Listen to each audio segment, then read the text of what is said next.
Today, we're building DIY Nintendo Switch 2 accessories using only basic supplies. Because real accessories are too expensive and I think I can do better. We're going to make a mini gaming setup for your Nintendo Switch 2. You will need a box, we have a ramen noodle box, a pair of scissors, and any other stickers you may want to use. You'll see. So what I'm going to start doing is cutting off all of the flaps on the box. And now, once they are all cut off, you have this little three-dimensional box here. And what I like to do is place my Nintendo Switch, which already has a kickstand, inside of the box. And now what we have is a mini gaming setup that you can look into and play your Nintendo Switch. You can take the Joy-Cons off. It's good if you don't have a TV you can use. This is a little gaming center. But I will say, it's a ramen noodle box. It looks relatively boring. Let's spice this up. I have printed a bunch of stickers to go on the inside of the box. First up, Mario's sticker. Let's put him on the left wall. It only makes sense that Luigi would go on the right wall. And then finally, the most important message for our viewers: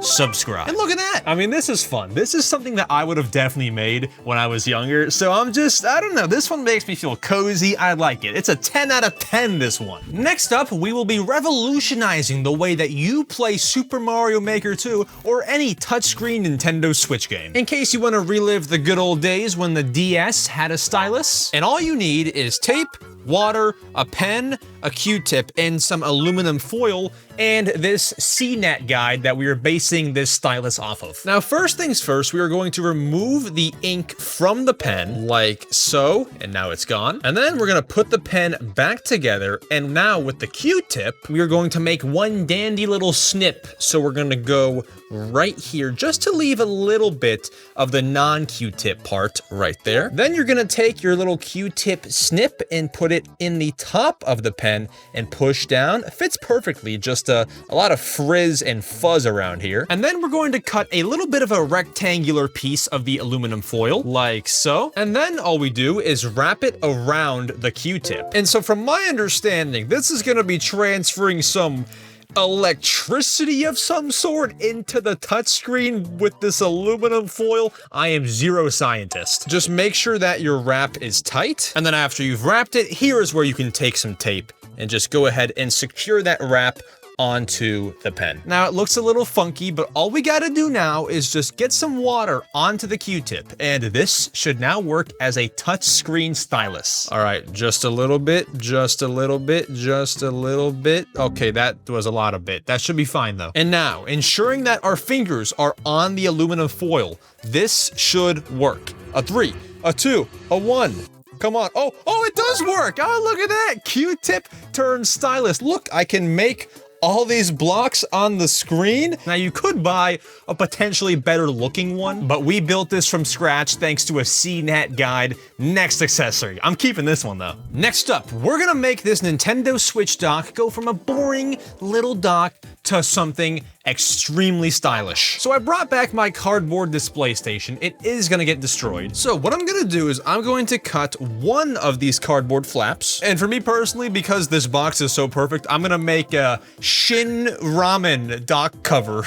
All right, and now we can put this in front of the dock and measure how much we need to cut. We wanna make this cardboard the same size as the front of the dock. And so I'm just gonna make a little outline of the dock on this cardboard. I'm not doing a great job, but it's working, just so we know where to cut. And perfect. Oh, look, Tom Nook is still on there from earlier. And now with our cutout, this fits perfectly on the face of the dock. Perfect height, perfect width. I like it. And now for the base, we've taken a piece of cardboard and made a little slit at the top. So what we can do, we're going to put the dock right in front of the slit, then put this guy right in. And look at that. We now have a cardboard base for the dock, and the display is up there. Now, I know what you're thinking. Max, do you really want a half of a Shin Noodles display for your dock? I don't. Well, that's where there's only so many stickers in the world, so I'm gonna go ahead and steal from our earlier accessory. And now, this dock tells you to eat noodles and subscribe to M Swizzle. I wouldn't want it any other way. And we can still dock our Nintendo Switch 2, all safe and sound, but it looks 10 times freaking better. Guys, at the time of recording, Nintendo has not made any other Joy-Con colors than this black and this blue. We're changing that. Depending on how difficult this is, we're at the very least going to paint the back of the Joy-Con white. So, let's begin the unscrewing process. Oh, something fell out, but I got the back open. We can fix that. Oh, that's the release button that came out. Look at that. And also, if you've never seen it, this is the inside of a Nintendo Switch 2 Joy-Con. Fancy. There's a whole lot of parts. All right, let's begin painting. So we have some matte white paint. This is my little workstation, so let's just go ahead and squirt some out. Look at that. You know, this paint is solely for the Joy-Con, so I'm gonna give myself more than I actually need. All right. Now we paint. Oh, I feel like Epic Mickey. Y'all don't know about that, huh? Let's go. Okay, I can tell you now, this is gonna look sick. We're gonna have to do a few coats because, you know, it's getting cold outside. It's almost spooky season.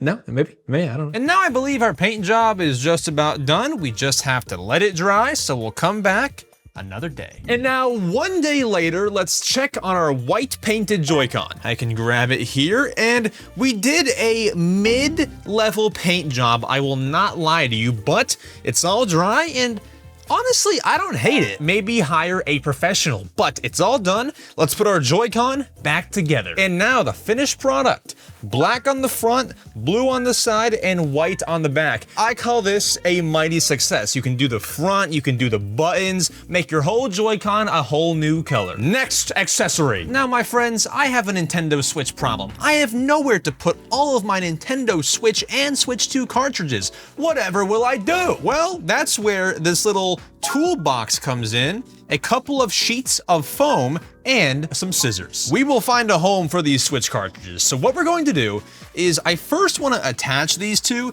just to get some thick black foam here. Shouldn't you cut it first? Oh, that's a great idea.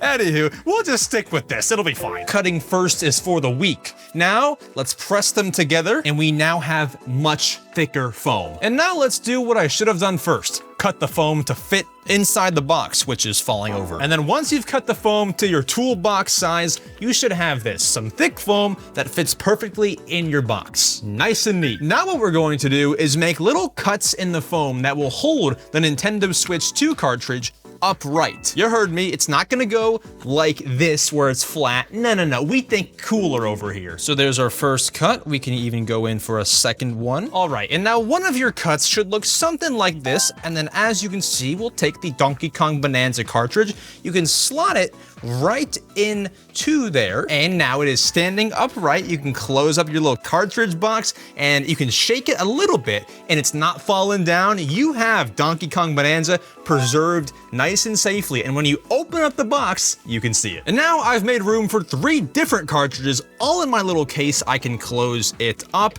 and it's all nice and well. But I like this a lot. It's more fun than any other case you can buy, I guarantee it, and it's cheap too. Foam in a box, not too bad. Now, my friends, what if I told you that this piece of cardboard is going to be able to hold these controllers and many more? And we are going to begin by cutting small strips of this cardboard about 1 foot long and maybe 1.5 inches wide. Strip 1, done. There's number 2. And then we need some wider pieces, so I'm going to cut right down the middle, and those 2 will be our other pieces. All right, so now we have 2 of these big old pieces, and we have 2 skinny pieces. What we're going to do, we gotta call on the Gorilla Glue, because this is a heavy-duty project. Donkey Kong branded. All right, let's glue these. And now these pieces gotta get glued together. We're gonna glob all the glue on and stick them together. And now once you have these pieces glued together, we're gonna have to cut some more. We're going to cut a few small squares, and that is what's going to hold these controllers in place. You'll see. And now that we have our 4 squares, you know, I can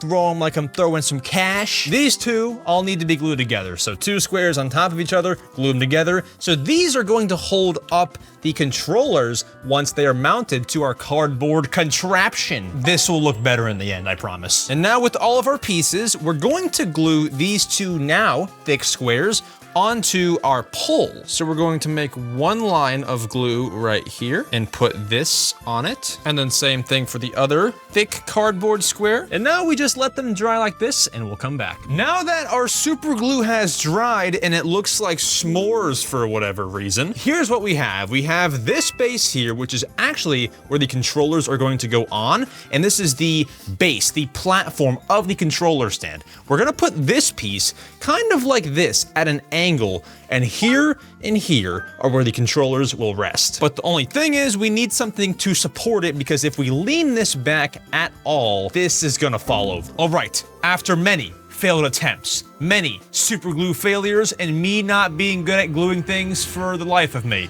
we have our controller stand. Now, please observe the spilled glue.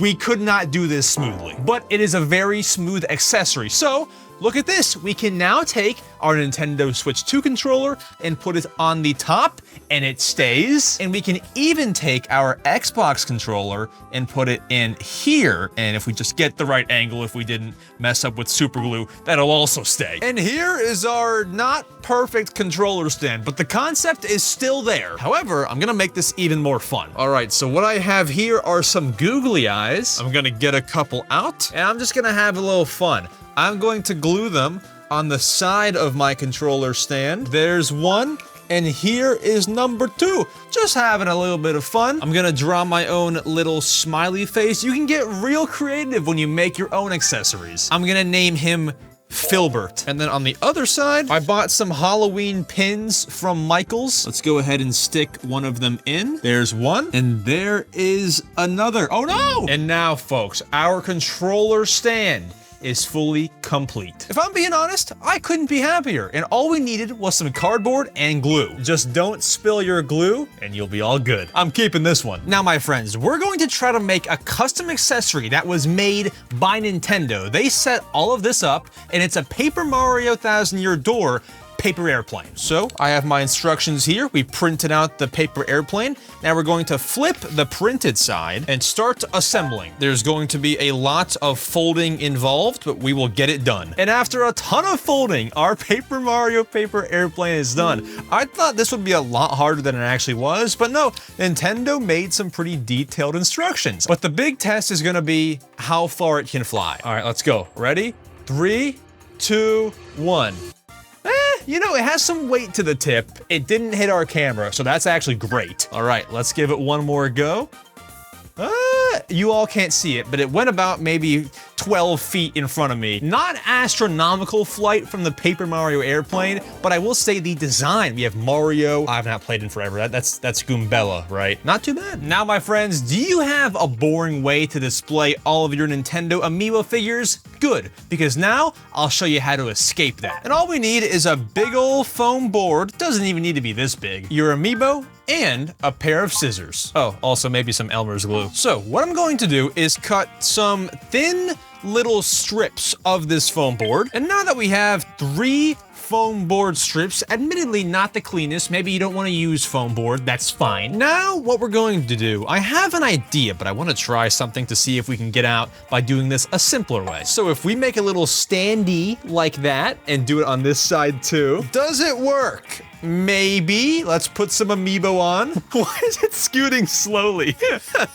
This is one variation, but we're gonna make it much cooler and sturdier. So what I've made are 2 little foam board stands. We're going to glue them together and put them just like this. This makes no sense now, but let me cook. We're gonna glue these sides here, and we're going to glue these. Whammy. And now what I've made is a stand. Now if I put this on top of here, we have what appears to be a seesaw. But wait, it gets better. We're going to glue this piece on top of here. So we have our seesaw. Now I'm gonna make some extra support for the left and right side. And now the final step after we've built 3 pillars of support is to put on the Amiibo. Look at this, y'all doubted me? One more in the middle and boom, you can make as many of these as you want. We have built our custom Amiibo display. You can put a bunch more on here. You can make even taller ones in the back to build up like a staircase of display shelves. And what you can do for the Amiibos you don't like is take out the 2 support pieces and it kind of becomes like a seesaw. You can put one here and you launch them. Next up, my friends, I will make the Nintendo Switch 2 Joy-Con in mouse mode a whole lot more comfortable. Because here we have some air dry clay. We're going to mold a little piece of clay to perfectly fit my fingers when I hold the Joy-Con in mouse mode, just like this. So I guess my first step is gonna be to mix all these together and make one piece of big old clay. So this is where I'm thankful I got huge muscles, because I can squash the clay. We can make it any shape. This is pretty hard to do if you aren't jacked like me. Okay, I'll stop. All right, and now what we have to do is put the Switch Joy-Con here, and what it'll be like is my hands go here, my other fingers rest on the Joy-Con, and we can use it as a big old mouse. All right, let's start building a flat section. Now, I will say, out of all the accessories that we make in this video, you might not want to try this one at home. Maybe they'll ruin your Joy-Cons. We're just trying to be fun over here. All right, we have some room for the Joy-Con to sit on. Now, the important thing is that we make a little hole for this tiny mouse sensor, or else it won't work. So let's go ahead and plop this on and push it in to the clay. All right, it's in, it's staying there. Now let's make the hole on the bottom for the mouse sensor. All right, now we have our mouse shell air dry clay Joy-Con with a little hole for the mouse sensor. Now I do gotta tell you about one thing. Never try to make the mouse sensor hole with the Joy-Con on the clay. We got all the clay stuck inside here, so we'll try and get it out later. All right, now let's see if our not recommended creation works. And a 3, a 2, a 1. Oh, we have some mouse movement. Look at that. We got some movement now. This is not the easiest thing to move, so I kind of want to call this whole accessory a fail. But we do have some movement from the mouse. You can see it. Yep, air dry clay is not the answer for your mouse shell. Maybe buy a real one. Thanks so much for watching. Comment down below your favorite accessory, or else.